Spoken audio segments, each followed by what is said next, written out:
ваши симпатии и почему? Спасибо. Ну, отвечу на последнее. Мои симпатии на стороне хоккея и моей страны, во-первых. Во-вторых, да, я был инициатором этой суперсерии, как вы ее назвали, это действительно суперсерия. И здесь нет ничего с тем, что, ну вот тут Лукашенко как-то там играет в этот хоккей, не то играет, не то кувыркается на этом льду. Какой из меня игрок, вы сами знаете. Так меня не отпускают ребята, говорят, вы просто там стойте на хоккее, нам настроение будет хорошее. Ну, я так вот и играю. Нет, здесь не с этим связано. Здесь подтекст глубинный. Вы видите, что, несмотря на огромное внимание к этому виду спорта, по сравнению с тем, как было, мы получаем обратный результат. Видите это? И, наверное, согласны с таким моим выводом, что не блещем мы. С элиты вылетела сборная, молодежка тоже. В КХЛ «Динамо» вы видели, как сыграли. Ну и я, конечно же, человек неспокойный в этом отношении. И я начал предъявлять очень жесткие, мягко говоря, претензии к ответственным лицам, начиная от федерации, тренеров ведущих клубов, тренеров, я с ними очень хорошо со всеми знаком, ведущих клубов, и до правительства. И вы знаете, у наших же начальников, чиновников, особенно в спорте, творчестве, всегда есть отговорка. А вот там какой-то провал, дети у нас не такие, и вообще у нас не две ноги, не две руки, и головы у нас нет. Объяснение. Я утрирую, но примерно так это звучит. Захаров, который иногда приходит на тренировку моей команды, мы тренируемся 2-3 раза в неделю, чтобы как-то со мной пересечься, он, как и многие другие, стремится попасть на этот лед. Тоже вот тут вот КХЛ не то, вот это «Динамо» такое, сякое. Я накатываю там на Баскова, который тоже тренер команды, и других хоккеистов. Ну, как так? Да у нас нет, у нас школы провалены, это то, поэтому в команду некого взять. Слушайте, мне уже надоело это слушать. И однажды, вот неделю назад разозлившись, там же у меня все звезды в команде, и некоторые тренеры, я их так построил и говорю, так, Захаров, ты набираешь команду, я тебе разрешаю усилить свою юность командами, которые занимают 2-е, 3-е место в экстралиге, в нашем внутреннем чемпионате. Можешь взять по 5 из своих, 2 5, 20 человек, 2 вратаря, 1 основной, запасной, это твоя команда.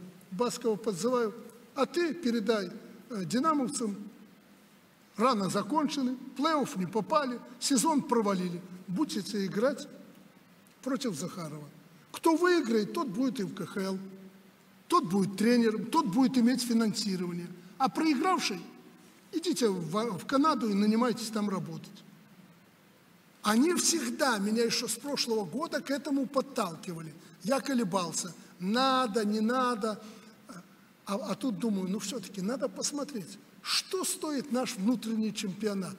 Они могут на уровне «Динамо» Минск играть или нет? Чувствую, что 2 ноги, 2 руки, голова та же самая. Но если мастерства не хватает, это я знаю хорошо, внутреннюю жилу хоккея и нерв очень хорошо чувствую. Если не хватает мастерства, ноги в руки и бегай. Вяжи этого мастера, чтобы он не мог в зону войти. Выбивай, отбирай у него шайбу и так далее и тому подобное. Просто я хотел увидеть, что ж такое чемпионат, показать этим деятелям и всем вам. Вот что лежало в основе принятия решения. И я сегодня не жалею. Когда они морду им побили в первой игре, и случайно, мне еще надо разобраться, почему Брикун пропустил 2-ю шайбу. Мне кажется, они хотят сыграть 3-й матч. Ну, не хочу, не стал их публично первый раз это говорю сегодня ночью. Думаю, ну как Брикун, в моей команде играет, как он мог пропустить эту шайбу, не реагируя на нее вообще? Из-под защитника, там бросок, такой бросок, который я еще лучше мог бросить. Он пропускает его. Там же какие-то пошли внутренние заморочки. Ну, думаю, ладно, черт с вами, сыграете и 3-ю игру. Но я убедился, что внутреннего чемпионата, ребята, которые мотивированы, которые хотят играть и выигрывать. Они их возили по льду, как пацанов. Динамовцы могли сыграть первый период, и то не до конца. В конце они уже их квасили, как хотели. Во втором периоде они начинали, после первой половины уже не могли играть. А в третьем периоде Юность и Неман контролировали полностью игру.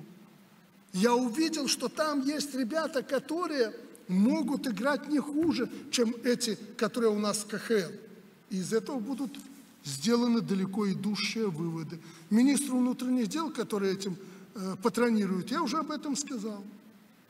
Я об этом сказал. При формировании нового состава упор делать и в тренерском составе, и на своих ребят. Но их надо межсезонку подготовить. Надо, чтобы... Как у них получается? Они 3 месяца отдыхают, особенно легионеры. Если человек занимается спортом, если вы занимаетесь, вы, наверное, вы худенькие, а я занимаюсь спортом, если я только неделю сбавлю обороты и перестаю заниматься, плюс 3-4 килограмма. А он спортом занимается, он лето ни черта не делает. Он добавляет 15 килограмм. Он 4 месяца до Нового года сбрасывает вес, играя уже. Разве это игрок? Нет. И при таком интенсивном сбросе веса какой-то сил нет абсолютно.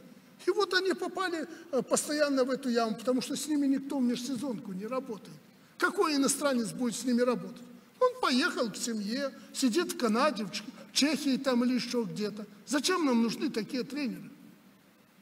Оказывается, и свои могут что-то. Ну и потом деньги же надо считать. Они же нам не дешевые. И своих ребят надо. Есть нормально. Вы посмотрите, 2 крайних нападающих, малыши эти, не помню их фамилий. Слушайте, их вообще они не могли остановить.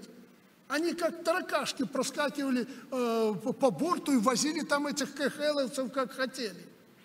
Ну, не совсем везло там. Надо научиться забрасывать еще шайбы. Лидеры должны быть.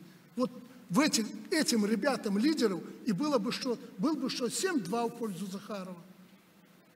То есть я хотел показать всем и сам убедиться в том, что у нас во внутреннем чемпионате есть нормальные спортсмены.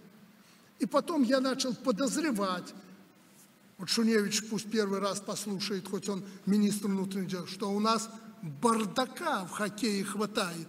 По знакомству взять, дружка, сынка, еще кого-то впихнуть и так далее. Вот этого не должно быть.